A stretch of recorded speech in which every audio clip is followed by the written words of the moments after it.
Boa tarde, pessoal. Bem-vindos ao nosso live do Centro Oftalmológico São Paulo. Estou iniciando esse live sem máscara, mas estou colocando a máscara. Claro que inicialmente para que vocês possam me reconhecer, apesar de que acredito que com a voz vocês também podem me reconhecer muito bem, né? Então, a máscara a gente não deve tocar por dentro, né? Somente por fora. Na margem e nos elásticos, né? E não propriamente por fora no centro da máscara.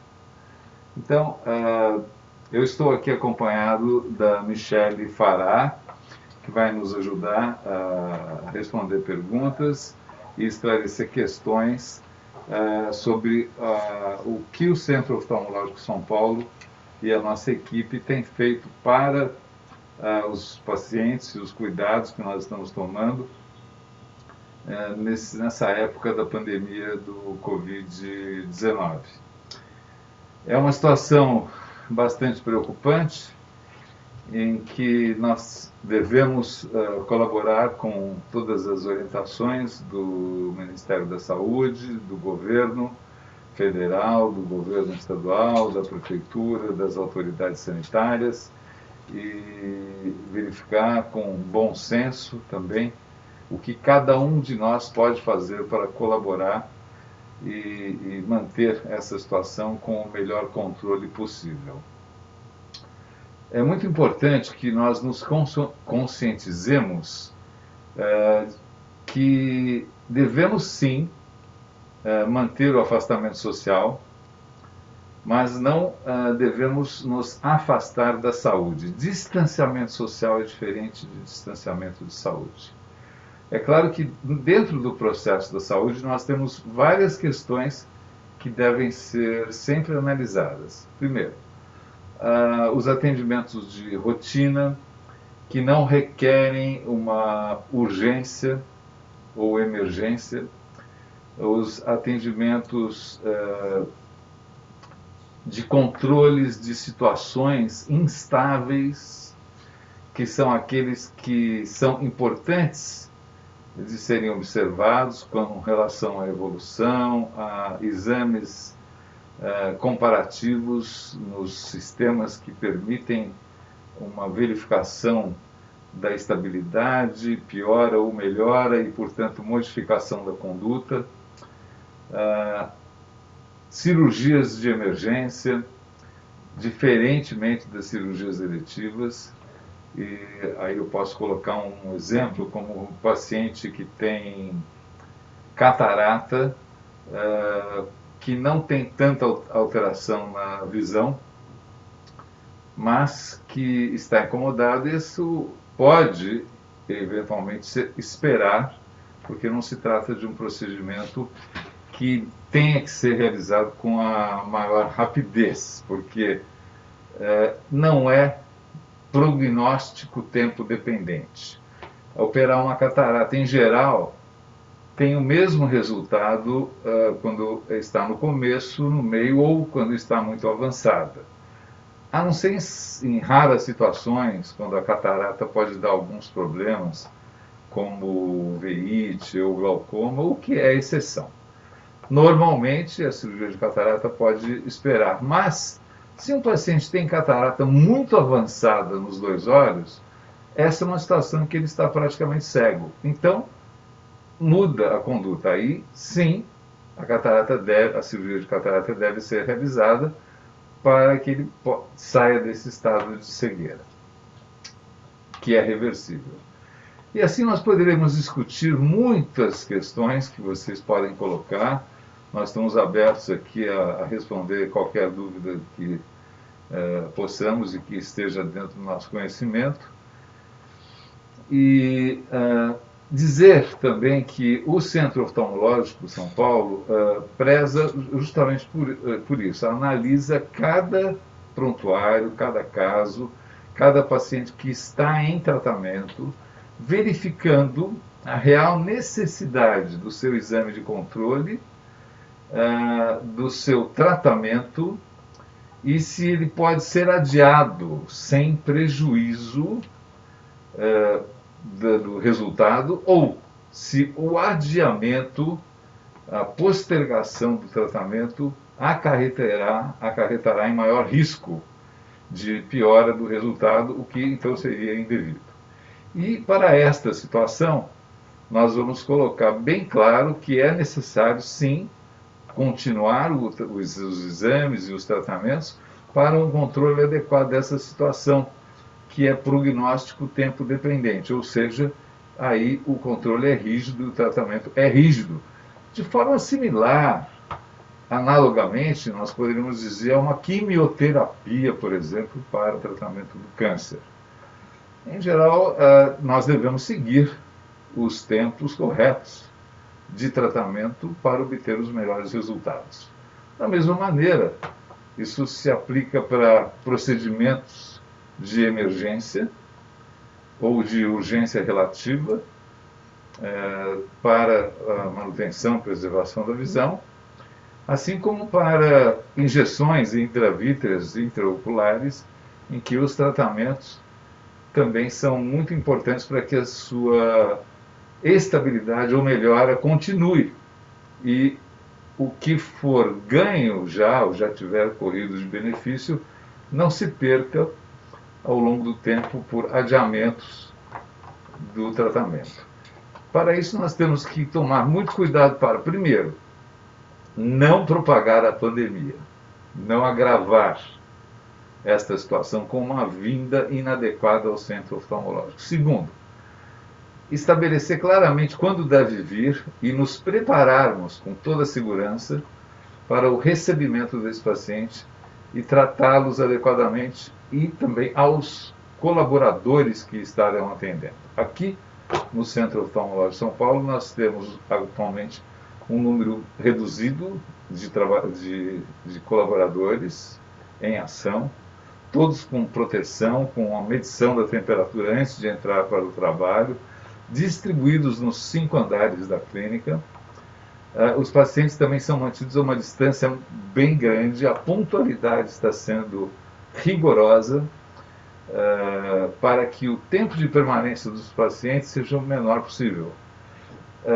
Recebem uma máscara quando entram no ambiente de tratamento, nova, Propés, álcool gel, e dessa maneira tem todo um processo de higienização antes e depois deles entrarem em qualquer sala. Uma higienização rigorosa, do tipo daquelas que nós fazemos nos centros cirúrgicos. Então, essas providências estão todas em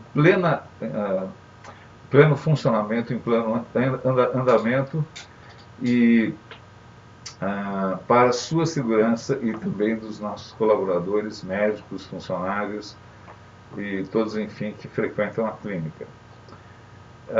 Essa é uma situação em que nós consideramos um serviço essencial, mas temos o discernimento de verificar e aconselhar quando isso pode ser adiado, pode ser deixado para mais tarde, dessa maneira também evitando vindas inadequadas de pacientes que não precisam naquele momento e que podem ter o procedimento ou a conduta postergada. E sempre nos colocamos totalmente à disposição, porque há aqui agora no Centro Oftalmológico de São Paulo, em pleno funcionamento, uma plataforma de telemedicina em que podemos conversar, analisar seu prontuário e até fazer um exame da parte externa ocular e analisar exames que porventura você já tem aqui na clínica ou queira enviar para nós. Nós podemos analisar e depois retornar para vocês com uma opinião da situação, se deve vir, se não deve vir presencialmente, e se não precisar vir, também fazer uma teleorientação sobre a conduta a ser tomada. Eu acredito que nós já estejamos recebendo perguntas e a Michele está aqui ao meu lado, a Michele Fará, e vai nos ajudar e vamos ver o que nós podemos responder para vocês. Então, a gente já está recebendo algumas perguntas. A gente vai focar um pouco agora na injeção intravítrea. Então, a primeira pergunta: que doenças oftalmológicas são tratadas com injeção intravítrea? Bem, entre as doenças oftalmológicas tratadas com medicamentos que devem ser colocados dentro do olho por meio de uma injeção intraocular, estão principalmente a retinopatia diabética, que é uma doença no fundo do olho causada pelo diabetes mellitus, aquela doença que tem o açúcar, a glicose elevada no sangue. As consequências dessa doença para o olho são muito importantes. É, infelizmente, a principal causa de cegueira na idade produtiva, dos 20 aos 70 anos. No Brasil, tem uma frequência de cerca de 8% da população. Então, a retinopatia diabética é uma doença que nós tratamos com injeção de uma substância, ou algumas substâncias, dependendo da situação dentro do olho. A outra é a degeneração macular relacionada à idade, também chamada de DMRI, na sua forma úmida, que deve também ter o tratamento realizado com injeções, em geral, de uma substância chamada anti-VEGF. É uma medicação que é um anticorpo contra um fator de crescimento vascular. E com isso nós controlamos o edema, o vazamento, a neovascularização existente na degeneração macular relacionada à idade. Há várias outras, entre elas as oclusões vasculares, obstruções venosas da retina, alterações que causam ou crescimento de vasos anormais no fundo do olho, ou inchaço, o edema no fundo do olho.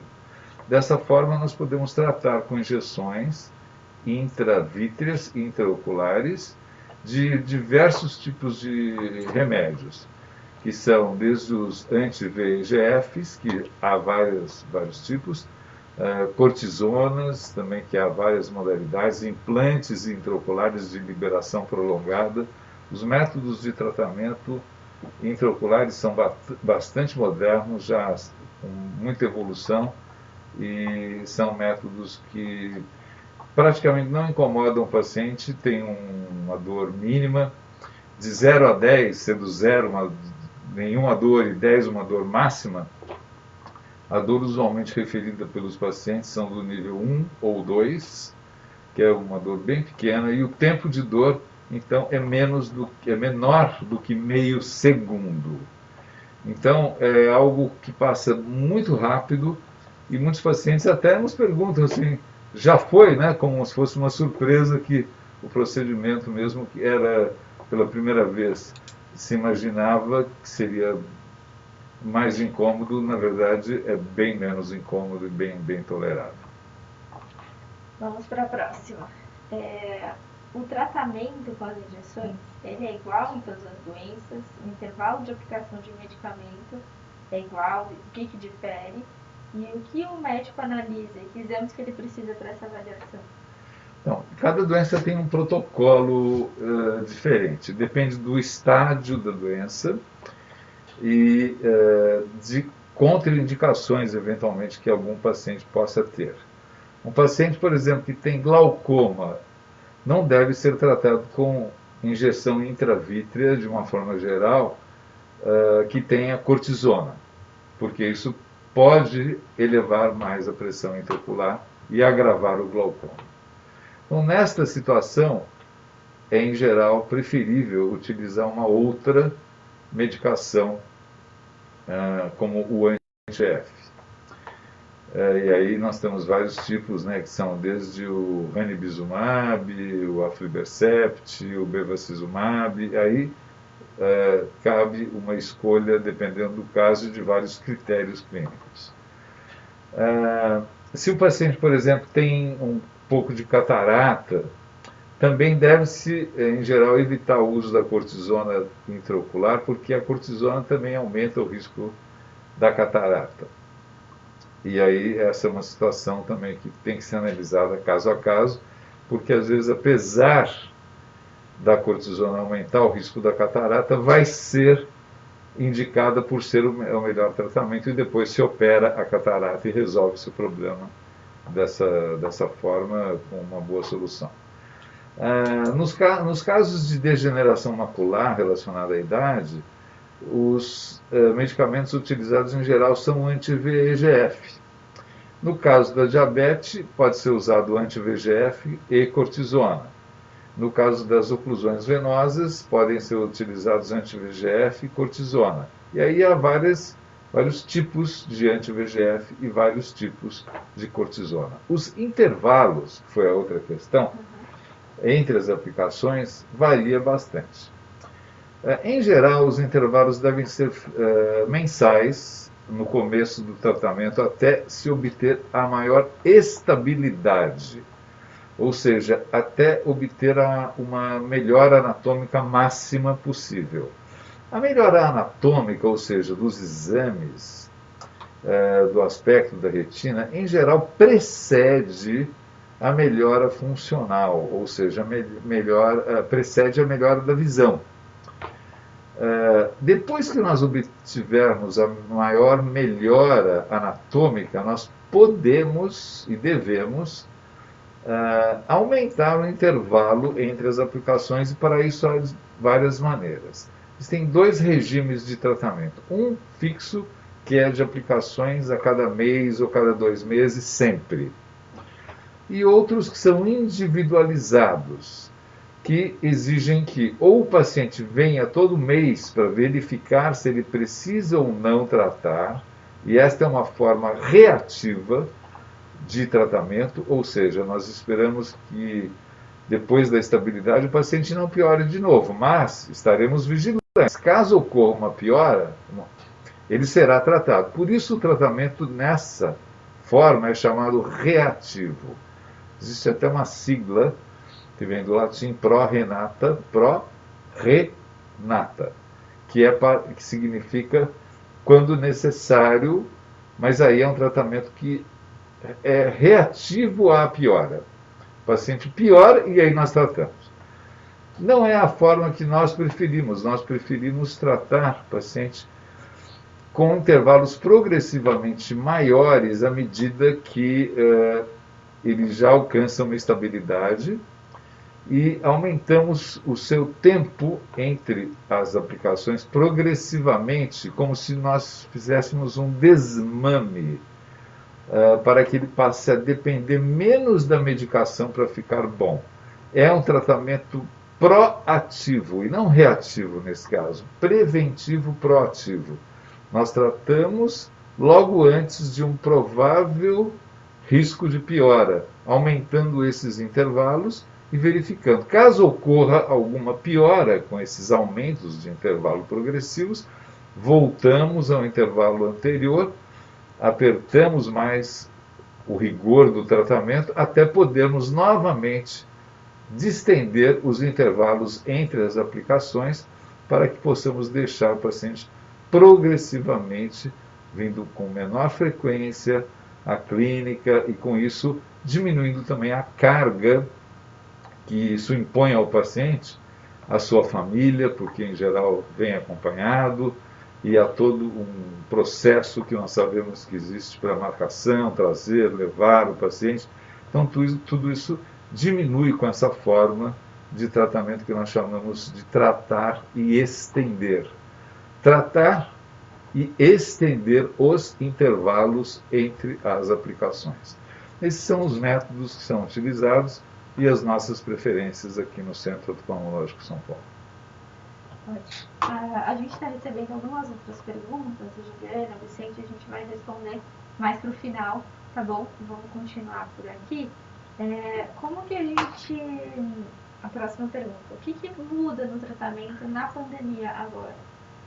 Nos tratamentos com as injeções intravítreas?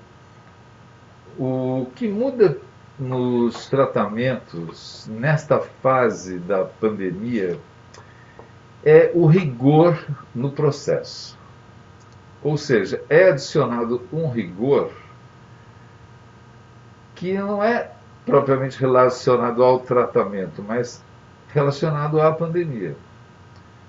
Então, os pacientes têm a sua temperatura verificada logo na chegada ao edifício. Se estiver com febre, então nós aconselhamos o paciente a não vir, esperar 1 ou 2 semanas e monitoramos telefonicamente ou por teleconsulta ou teleorientação como está a situação.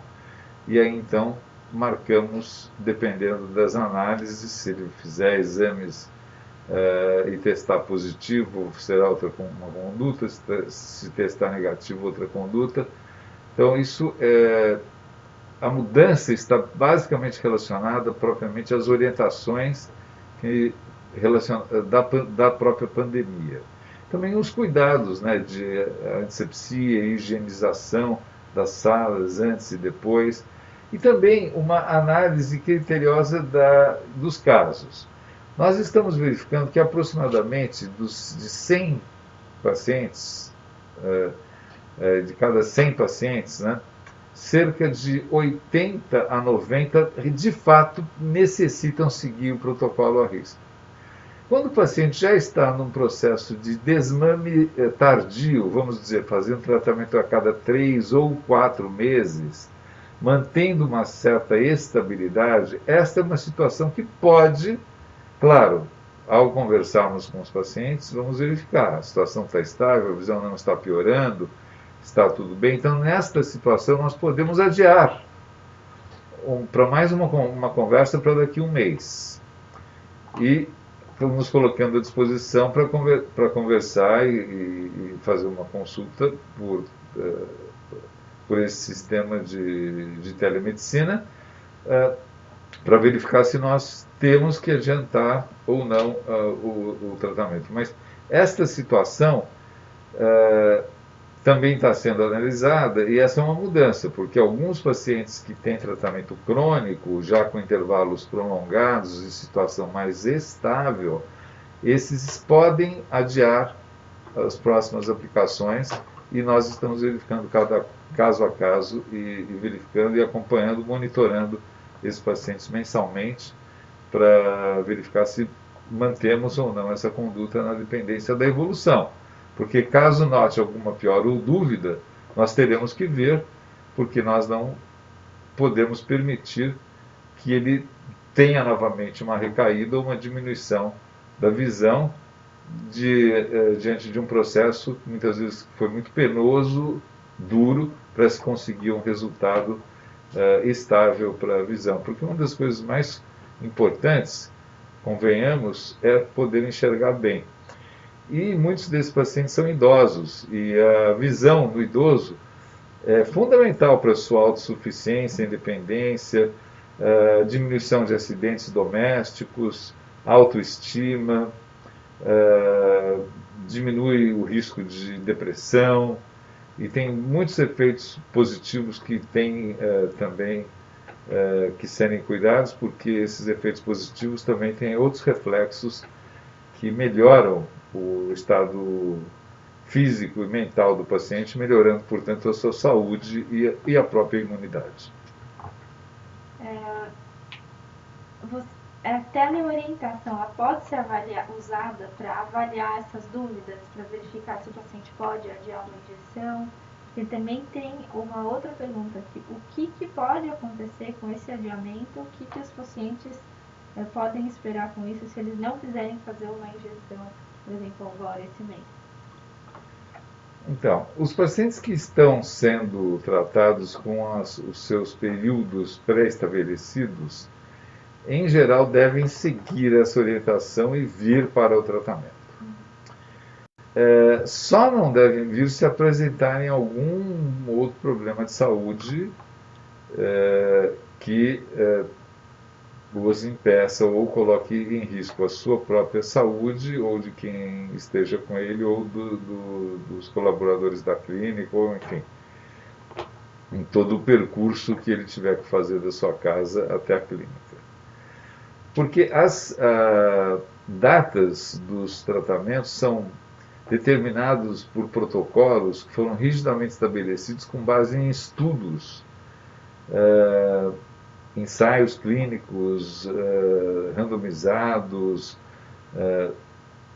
com um grupo controle de alto nível de qualidade de evidência científica e, portanto, são feitos desta maneira para se obter o melhor resultado e a melhor estabilidade e com o objetivo de promover ao longo do tempo a independência e a não necessidade de continuar o tratamento. Então, as falhas nesses processos são sempre de risco, porque podem acarretar uma diminuição da estabilidade e do melhor resultado, né? Se houver uma piora, nós podemos adiantar, inclusive, o tratamento ou adiantar a avaliação, porque muitas vezes a piora não é pelo problema do fundo do olho que está sendo tratado. A piora é por outro motivo qualquer. Há várias alterações no olho que podem causar piora na visão, sem que estejam relacionados àquele problema que estava sendo tratado, por exemplo, com uma injeção intravítrea. Então, essa piora tem que ser diagnosticada a causa e tratada adequadamente, sem mudança do intervalo entre as aplicações, porque essa piora não vai ter nenhuma relação com o problema propriamente que estava sendo tratado. Então, a análise da causa da piora, o entendimento dos sintomas, já pela telemedicina pode esclarecer. Vamos dizer que o paciente tem um problema na córnea, uma irritação no olho, uma conjuntivite, isso pode causar baixa de visão. Então, isso será tratado, poderá ser orientado, e o intervalo não será mudado. Mas, se não tivermos um esclarecimento com a teleconsulta ou teleorientação, será solicitada a visita presencial para esclarecimento, isso naqueles padrões que eu coloquei, com a maior rapidez, agilidade e eficiência possível para que seja tomada a conduta correta. Próxima pergunta é: se pacientes com sintomas gripais, o que deve fazer? Não tratar? E se fizer o teste e vier Covid positivo, qual o intervalo que deve ser respeitado para a aplicação da injeção? Então, os pacientes com sintomas gripais devem ter primeiro o seu diagnóstico clínico bem estabelecido. Se o paciente não estiver se sentindo bem, se possível, é melhor não vir à clínica. É melhor esclarecer com o seu médico clínico ou fazer um exame para testagem de Covid, se os seus sintomas forem de febre, dificuldade respiratória, tosse, principalmente tosse seca, mialgia, anosmia, que é a perda da sensibilidade ao olfato, ou começar a sentir dificuldade de sentir o gosto, né, o paladar, cansaço também grande, esses sintomas, febre, são todos importantes e têm que ser melhor esclarecidos, e é melhor, nesta situação, não vir à clínica e cuidar especificamente desse ponto. Felizmente, a maior parte dos pacientes com Covid não tem quadros graves, mas infelizmente muitos têm, tanto que nós estamos vendo toda essa calamidade pública realmente acontecendo por causa disso. Então nós temos que ser cuidadosos e evitar a propagação, evitando a locomoção indevida para lugares que não são prioritários naquela situação. Uma vez esclarecido o que nós poderemos sim dar continuidade ao atendimento, e se tiver sido Covid positivo e tudo tiver corrido bem, 2 semanas depois da realização da colheita, o paciente em geral está liberado para voltar às suas atividades normais. Sim. Agora a gente vai começar com umas perguntas. A Juliana, ela fez uma pergunta: quais os cuidados com os olhos para quem tem miopia e astigmatismo nesses tempos de Covid? Os pacientes que têm miopia e astigmatismo tem as suas correções realizadas de duas maneiras, ou com óculos ou com lente de contato.